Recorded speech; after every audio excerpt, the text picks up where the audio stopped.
Last time I was just getting into the meat of the Council of Chalcedon in 451 CE. And again, I really feel like it's fundamental because while the Nicene Creed, the Council of Nicaea, really outed or kind of separated, let's say, the Arians, put the Arians on the outs and created some unity within the church, there was still more conflicts. I mean, we saw with Nestorius and the idea, the problem that he had about not even feeling comfortable using the term Mother of God, because again, it goes on the nature. He thought that Jesus was fully human as he was manifested in the flesh. And so you had other arguments that were all over the place regarding the nature of Jesus. So basically, what happened? So um, is they said that basically there were other people who were then trying to make um, Jesus fully God and removing his humanity. I mean, okay, so let me revisit this whole complication. The concept of the Trinity teaches that there's one God. So Christians will say they're monotheists, they only believe in one God. And then you have this Trinity using the word triune God, three. But they're not worshiping three gods. Okay? The idea is that God is one. And often, you'll hear sometimes the illustration of an egg, how it has a shell and the yolk, these three layers to it, but it's one egg. Or St. Patrick used I believe the clove, the shamrock. Is that what I'm thinking of? I'm losing my thoughts here. Um, some symbol where there's it's three in one. Now, again, going back to the scriptures and what I stated, while it does make inferences that Jesus is divine or with God, at the same time, he's also mentioned of as separate. And then he is mentioned to be a human being, a second Adam. So if Jesus is God in any way, then how does that relate to his godness? And how does that relate to his humanness? Can God really be human? And if he is, what was the exact nature of Jesus? You can see how this gets really complicated. And so you had some that wanted to completely make Jesus fully God at all times. So in other words, with the Nestorians, he was basically saying when Jesus was a human, he was fully human, removed of his divinity enough to say that Mary couldn't be called Mother of God. Then you had another group that were saying, called monophysites, or monophysitism is one physical attribute, and that they basically said there's no confusion between the two natures. God is always fully God, okay, at all times.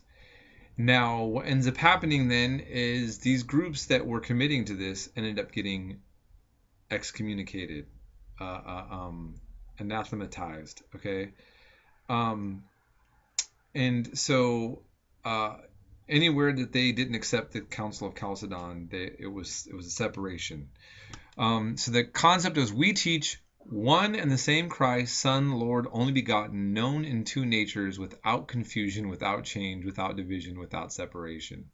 No confusion. I'm sorry. I'm sure that was hopeful, but this is the official position of orthodoxy. So Orthodox Christianity then accepted Council of Chalcedon is it, and what's going to end up happening later, we're going to see different. I'm going to go back to this.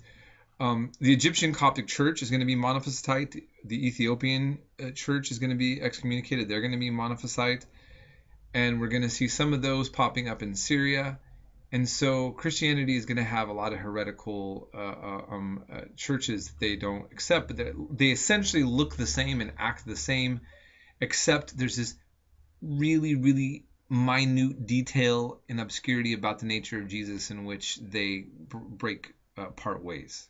Okay, so we're going to revisit this a little bit more, but just to kind of cover then what the Orthodox Christianity was. You had four patriarchs of the East, and you had the Bishop of the Rome in the West. So, if you remember what I was telling you in the beginning, um, that in the West we have this dichotomy of simply there's Catholics and Protestants kind of thing, and that in reality, um, the Pope of Rome, the Bishop of Rome, the Patriarch of Rome, should I really say, was really one of many. Power was disseminated. It was what's the right word? It was decentralized in the sense that there were several patriarchs that had would look over given areas such as Constantinople, Antioch, and Syria. Um, Syria, by the way, is the place that the Bible says the very term Christian first came up. Alexandria, Egypt, very important, very big player, and then the patriarch later of Jerusalem, which comes later. So the difference between Rome, the West, and the rest of these is that these were all in the East, and they were at this point mainly working with the Greek language. What's already kind of splitting things up is that Rome uses Latin. And then on top of that, because this is seen as a seat of Peter, there's an assumption that Rome is the greatest among equals, and they think of themselves that way. Okay? And later, there's going to be problems. Ultimately, what we're going to see is that there exists power plays between these different patriarchs for influence.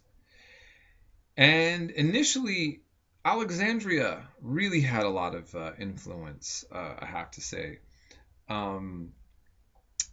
If you look at the history of Christianity in the West. But this is the makeup of Christianity at the time. These were all considered to be in communion with each other. So if you were a Christian in Turkey, at the time, Eastern Roman Empire, or in Syria, or in Alexandria, or Jerusalem, you could go to Rome and have communion and go to church, and you're considered brothers. So all the parishioners that were under these patriarchs were all a part of one universal church, okay, but under different jurisdictions of patriarchs. I hope that wasn't too confusing. Now, this ultimately is going to lead to a lot of what I say theological bloodbaths. And this book that I actually have out here, I recommend anybody who's interested in this. This book was recommended to me at the Assyrian Church of the East by a deacon, and I was really shocked after I read it that he recommended that I read it, because it really makes you feel uncomfortable, I want to admit, about some of the historical aspects of Christianity. But I thought it was also very interesting that he read this and he didn't shake up his faith, but it told a story to explain a lot of some of the divisions within Christianity. So essentially, by the 5th century, perhaps half of all Christians belonged to a group that deemed heretical by the church. So what I want to point out, which is not so much in the textbook, but in other sources that I wanted to mention, such as discussing the Jesus Wars by Philip Jenkins, who I believe is a Catholic historian, by the way,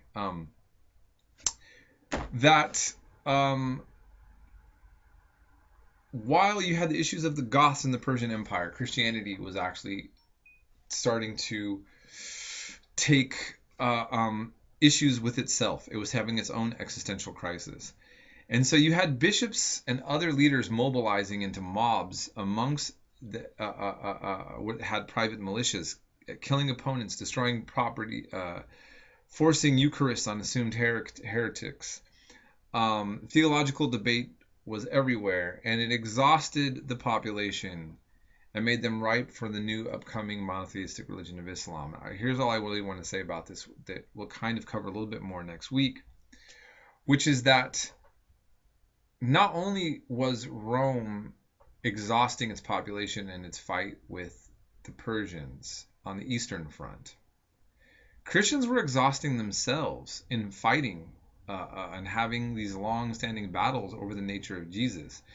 And I think later when we go into the next chapter, you'll see that Islam's really simple monotheism, I think, did captivate a lot of the population, and maybe due to the fact that there was so much exhaustion over these serious mobs. I mean, this book, Jesus War, shows at the time that you literally had mobs of people taking someone, pinning them on the ground, and forcing them to eat a wafer, a cracker, under the right interpretation of Jesus. So there was a lot of tumultuousness under this coming of Christianity into the Roman world.